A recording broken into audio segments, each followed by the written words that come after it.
galabta markii lagu yiraahdo cabdow waxaad ka hadli doontaa kulan looga hadlayo nabadda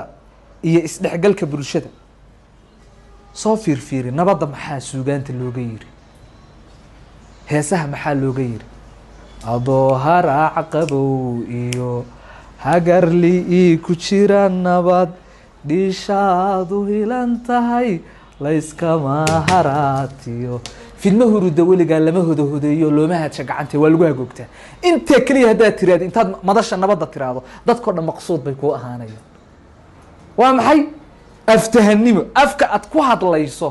oo ummadda aad kula hadlayso waxyaalaha wax loogu gudbiyo waxaa ka mid ah afka literature-kiisa suugaantiisa thaqaafadiisa dhumucdiisa waa inaad garanayso haddii maanta nabad laga hadlayo oo intaan stage-kan soo istaago aan shay mirada car ka qaado adoo harac qaba u yahay garliyi ku jira nabad dhiishaadu hilan tahay layskama haraatiyo fidma huruda weligaa lama hodahodeeyo looma hadsha gacanta waa lagu hagoogtaa inta kaliya haddaan ta iraado barashadeeda qaato banaanka aan u baxo kalaam faariq waa dhamaatay waa maxay waa khayrul kalaami qalla wadallati hadalkan daliilka muujinaya ee kooban ayaa macna samaynaya maxaa niri dadka yaa hor iman kara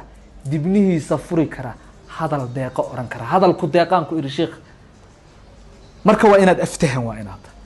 afka waa la kasbadaa saan idiin sheegay qof walba oo hays orane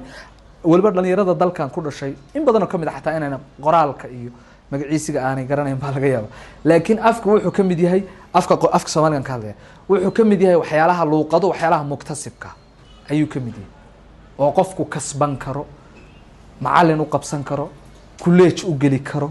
qof yaqaana ula tagi karo uu soo baari karayo afka waa la yiri inna waa lagu hees inna bulsho wareeda toolka tiifa baynu nahay waynu nuriyo nadkay ku jirtaa inna meheradaha la fadhina bulshada Soomaaliyeed oo bulshada hadal marka afka aad ku hadlaysin waa inaad taahin ku tahay